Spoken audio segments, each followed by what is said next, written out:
नमस्कार, मैं रवीश कुमार आपके लिए लेकर आया हूँ देश दुनिया की तमाम ताज़ा खबरें, राष्ट्रीय और अंतर्राष्ट्रीय समझौते की बड़ी अपडेट, होने वाले हमले की खबर और भी बहुत कुछ जानेंगे। लेकिन उससे पहले अगर आपने इस वीडियो को लाइक नहीं किया है तो लाइक कर दीजिए और हमें सपोर्ट करने के लिए इस चैनल को सब्सक्राइब करना बिल्कुल मत भूलिएगा, क्योंकि रोज़ ऐसी ज़रूरी खबरें हम आपके लिए लेकर आते रहते हैं। इस न्यूज़ में आखिर तक बने रहिए और आप ये वीडियो कहाँ से देख रहे हैं कमेंट करके जरूर बताइएगा। तो चलिए बढ़ते हैं खबरों की तरफ। दिल्ली ब्लास्ट के बाद से लापता कश्मीर के डॉक्टर पर गहराया शक, राष्ट्र विरोधी काम के लिए 2 साल पहले हुआ था एक्शन। दिल्ली पुलिस ने ब्लास्ट के बाद से लापता डॉक्टर निसार अल हसन की तलाश तेज कर दी है, जो कि अल फलाह यूनिवर्सिटी के अस्पताल में जनरल मेडिसिन के प्रोफेसर के रूप में काम कर रहा था। पीएम मोदी पहुंचे एलएनजेपी हॉस्पिटल। दिल्ली धमाके में हताहतों का जाना हाल। दिल्ली के लाल किला में हुए धमाके के बाद प्रधानमंत्री नरेंद्र मोदी मंगलवार शाम एलएनजेपी अस्पताल पहुंचे और घायलों के से मुलाकात कर उनकी स्थिति का हाल जाना है। भूटान दौरे से लौटकर सीधे अस्पताल पहुंचे प्रधानमंत्री ने पीड़ितों को हर प्रकार की सहायता का भरोसा दिलाया। इस दौरान अस्पताल में सुरक्षा के सख्त इंतजाम किए गए थे और डॉक्टरों ने पीएम को घायलों की स्वास्थ्य स्थिति की पूरी जानकारी दी है। दिल्ली धमाके में नया खुलासा, सामने आया आरोपियों का तुर्की एक्शन। दिल्ली धमाके की जांच में पता चला है कि इसके पीछे डॉक्टरों का एक जिहादी गैंग है जो आतंक के बड़े नेटवर्क से जुड़ा हुआ है। इस नेटवर्क के तार आतंकी संगठन जैश-ए-मोहम्मद से जुड़े हैं। धमाके की योजना विदेश में बनाई गई थी और धमाके का मुख्य किरदार डॉक्टर उमर तुर्की की यात्रा पर गया था, जहां वह जैश के हैंडलर से मिला था। आईआरसीटीसी घोटाला मामला, लालू राबड़ी देवी की याचिका खारिज, कोर्ट में हर रोज होगी सुनवाई। न्यायाधीश विशाल गोगने ने अपने आदेश में कहा कि अदालत को यह अधिकार है कि वह किसी भी मुकदमे की सुनवाई किस तारीख और किस क्रम में तय करे। अदालत ने इससे पहले आदेश दिया कि 27 अक्टूबर से 7 नवंबर तक अभियोजन पक्ष की ओर से औपचारिक गवाहों की गवाही दर्ज की जाएगी। बिहार चुनाव जैसी रणनीति यूपी में अपनाएंगे राहुल गांधी, निशाने पर अखिलेश यादव। राहुल गांधी बिहार के बाद अब उत्तर प्रदेश का रुख करने जा रहे हैं।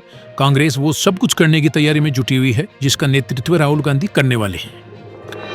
दिल्ली ब्लास्ट के बाद सीसीएस की बैठक आज शाम 5:30 बजे प्रधानमंत्री नरेंद्र मोदी की अगुवाई में होगी, जिसमें गृह मंत्री अमित शाह, रक्षा मंत्री राजनाथ सिंह, वित्त मंत्री निर्मला सीतारमण और विदेश मंत्री एस जयशंकर शामिल होंगे। इस बैठक में ब्लास्ट की पूरी समीक्षा की जाएगी और आगे की रणनीति पर निर्णय लिया जाएगा। बिहार विधानसभा चुनाव 2025 के दोनों चरणों का मतदान होने के बाद एग्जिट पोल के नतीजे भी सामने आ गए हैं। रुझान के बाद एक बार फिर एनडीए सरकार की वापसी की ओर इशारा कर रहे हैं। आज जारी हुए एक्सिस माई इंडिया के सर्वे के मुताबिक एनडीए को 121 से 141 सीटें मिलने का अनुमान है, जबकि महागठबंधन को 98 से 118 सीटें मिल सकती है। दिल्ली ब्लास्ट में 6 डॉक्टर, 2 मौलवी, 18 गिरफ्तार। दिल्ली ब्लास्ट में 13 लोगों की मौत हो चुकी है, जबकि 25 लोग अभी भी घायल हैं। एनआईए की जांच में आतंकी संगठन जैश का नाम सामने आया है। यह जैश का व्हाइट कॉलर टेरर मॉड्यूल था, जो अब बेनकाब हो चुका है। शेयर बाजार में लगातार तीसरे दिन बुधवार को तेजी जारी रही। इससे पहले मंगलवार को सेंसेक्स और निफ्टी दोनों में बढ़िया उछाल देखने को मिला था, जिससे बाजार में सेंटीमेंट में थोड़ा सुधार हुआ। फिर मंगलवार की शाम बिहार विधानसभा चुनाव से जुड़े कई एग्जिट पोल आए। लगभग सभी एग्जिट पोल में एनडीए की वापसी का अनुमान लगाया गया है। केरल बना एयर हब, 4 इंटरनेशनल एयरपोर्ट ने बदल दी राज्य की किस्मत।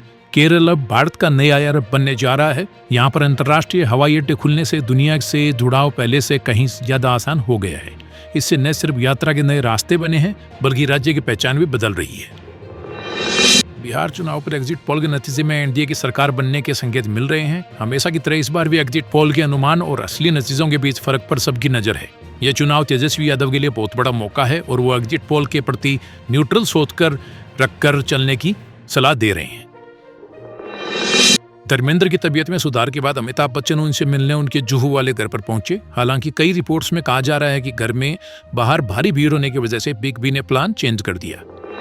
जमात-ए-इस्लामी से जुड़े ठिकानों पर पुलिस की बड़ी कार्रवाई। अनंतनाग में आपत्तिजनक दस्तावेज और डिजिटल सामग्री बरामद। अनंतनाग पुलिस ने प्रतिबंधित संगठन जमात-ए-इस्लामी के खिलाफ बड़ी कार्रवाई करते हुए जिले के कई ठिकानों पर छापेमारी की है। फर्जी पीएनएल बैंक चलाने वाले सातिर गिरोह का पर्दाफाश, 60 करोड़ के फ्रॉड का खुलासा। करनाल पुलिस ने फर्जी पीएनबी एल बैंक चलाकर करोड़ों की ठगी करने वाले 70 आरोपी को गिरफ्तार कर लिया है। आरोपी ने नरसिंह की 32 लोगों से करीब 1.5 करोड़ रुपए ठगे और कुल 60 करोड़ के फर्जी लेन देन का खुलासा हुआ है।